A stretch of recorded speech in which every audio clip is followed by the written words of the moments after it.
I'm mature. I'm like, listen, I made a mistake. But now you see the talent. You see the cream rise to the top. Very, very happy for him. Very happy for him. Cris Carter, one of the loudest and harshest critics of Shedeur Sanders, has completely reversed course. That's right, the Hall of Famer is walking back everything he said and has now issued a full apology to Shedeur Sanders after the Browns announced their plans for the 2026 season. This is absolutely wild, and we're breaking down everything you need to know. Cris Carter has officially joined the rapidly growing list of Shedeur Sanders doubters who are now eating their words. After the Cleveland Browns made their stunning announcement naming Shedeur Sanders as their QB1 for the 2026 season, Carter delivered what might be the most shocking about-face we've seen yet. This is the same Cris Carter who spent months picking apart Shedeur's game, questioning his work ethic and even claiming that Deion Sanders had damaged his son's career by being overprotective. Now he's apologizing. He's admitting he got it wrong. And folks, this is just the beginning of what's becoming a major trend across sports media. But Carter didn't stop at a simple apology.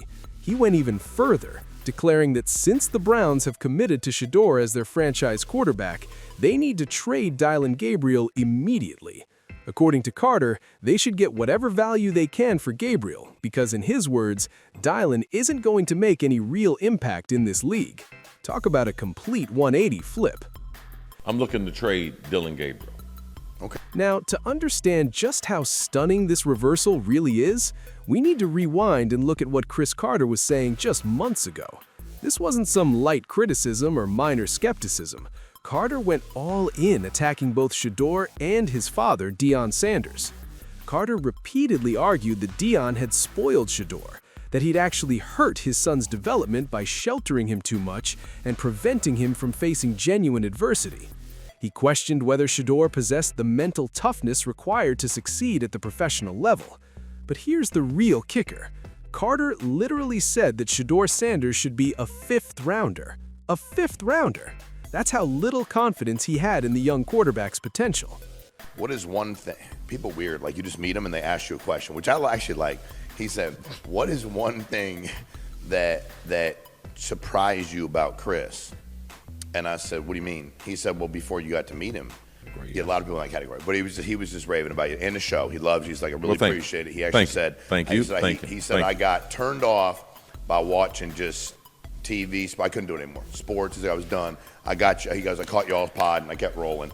Carter argued that Shedeur's success at Colorado was overblown, that he wouldn't be able to handle NFL defenses, and that teams would be making a catastrophic mistake if they used a high draft pick on him. He painted Shedeur as a quarterback who was all hype, no substance, someone who was riding his father's legacy instead of earning his success through genuine skill. The criticism was constant, and it was deeply personal. Carter didn't just critique Shedeur's arm strength or field vision. He attacked his character, his upbringing, and his readiness for the NFL grind. It was ruthless, and it generated headlines week after week. Fast forward to today, and Cris Carter is singing an entirely different song. Now he's proclaiming that Shedeur Sanders has the talent to be a starting quarterback in the NFL. He's praising his growth, his command of the offense, and his immediate impact on the Browns organization. Carter is now saying that Shedeur has proven himself this season and has earned the right to be Cleveland's franchise quarterback. I'm mature. I'm like, listen, I made a mistake. So what changed? Simple. Shedeur went out there and delivered. He showed everyone exactly what he's capable of when given the chance. The film doesn't lie, and even the toughest critics can't ignore what they're seeing on the field. Carter's apology acknowledges that he underestimated Shedeur's talent, his dedication, and his ability to translate college success to the professional stage. He's admitting that he allowed his preconceived assumptions about Deion's parenting approach to cloud his judgment of Shedeur's actual abilities as a quarterback. And let's be honest, this apology story has legs. This isn't going away anytime soon, because Carter isn't the only major voice who's had to eat crow over Shedeur Sanders. First up on the apology tour was Rex Ryan. Remember what Rex said?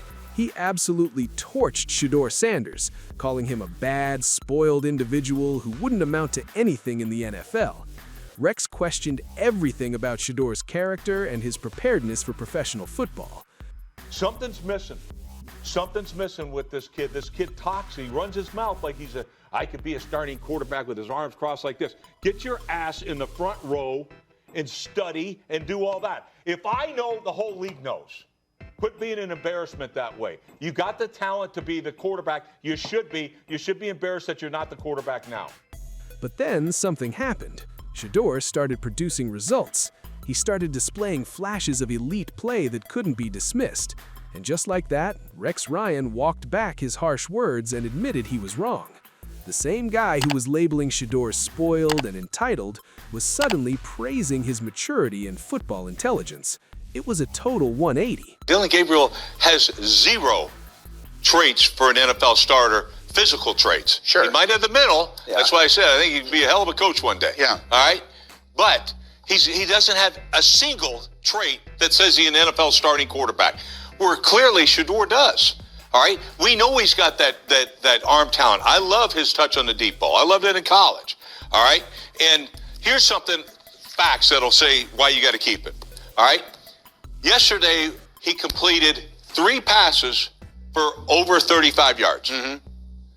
If you take the whole season with all those other Browns, they completed 1 ball over 35 yards. 1. That's why Myles Garrett's like, holy cow! Then there's Tony Grossi. Oh man, Tony Grossi might have been the harshest of them all. This guy kept spreading negativity about Shedeur Sanders throughout training camp, minicamp, and even during the preseason. He was constantly releasing critical reports, questioning Shedeur's practice performance and suggesting that the Browns had made a massive error. Grossi even criticized Shedeur over an injury, implying he was soft and couldn't handle the physical grind of the NFL. It was cruel, it was unnecessary, and it was completely wrong. But now Grossi has changed his stance as well. After witnessing the clear gap between Dillon Gabriel and Shedeur Sanders, even Grossi had to acknowledge that Shedeur is the quarterback of Cleveland's future.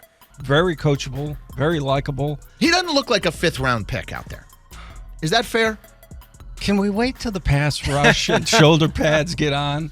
And we can't overlook Mary Kay Cabot, who had to repeatedly adjust her position because Shedeur kept proving the skeptics wrong.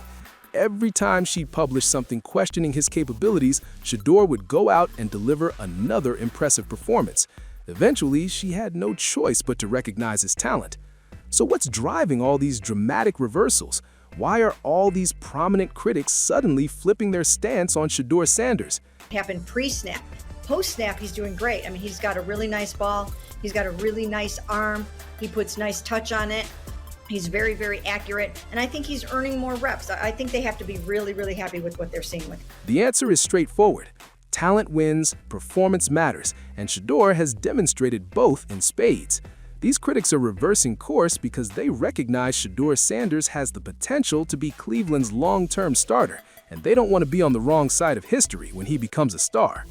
After the Browns fired Kevin Stefanski and made it crystal clear that Shedeur is their top priority for next season, the message was unmistakable. This organization is building around Shedeur Sanders, and everyone who doubted him is now rushing to walk back their earlier hot takes. It's also about maintaining credibility. When you're a media personality or former player providing analysis, being consistently wrong destroys your reputation. Carter, Ryan, Grossi, and Cabot all understand that continuing to deny Shedeur's talent would make them look ridiculous, so they're getting ahead of the narrative and admitting they were wrong before it becomes too obvious. For Shedeur Sanders, this wave of apologies and reversals must feel incredibly satisfying. Imagine being criticized, doubted, and disrespected by some of the biggest names in football media only to prove every single one of them wrong. That's exactly what Shedeur has accomplished. But here's what makes Shedeur truly special. He's handled all of this with remarkable maturity and poise. He didn't engage with critics on social media, he didn't clap back with angry tweets or let the negativity impact his performance. He simply kept his head down, worked relentlessly, and let his play speak for itself. Now he's in a position where the same people who labeled him a 5th rounder are acknowledging he's a franchise quarterback. The same analysts who said he'd never make it in the NFL are now discussing his potential to be a Pro Bowler. It's a total vindication of everything Shedeur and his family believed about his abilities. So, there you have it, folks. Cris Carter has officially joined Rex Ryan, Tony Grossi, Mary Kay Cabot, and countless others on the Shedeur Sanders apology tour. What started as one of the most heavily criticized quarterback prospects in recent memory has transformed into one of the most exciting young players in the NFL. The Browns have made their decision. They're building around Shedeur Sanders for 2026 and beyond, and all those critics who doubted him are falling in line one by one, admitting they were wrong and acknowledging what we've known all along. Shedeur Sanders is the real deal. This story is far from finished. As Shedeur continues to develop and mature as Cleveland's franchise quarterback, we're going to see even more people revising their earlier takes. The apology tour is just getting started, and I'm here for every moment of it. What do you think about Cris Carter's apology? Do you accept it, or do you think these critics should be held accountable for their harsh words? Drop your thoughts in the comments below. And if you enjoyed this video, make sure to like, subscribe, and hit that notification bell so you never miss an upload. Until next time, stay locked in, and let's keep watching Shedeur prove the haters wrong.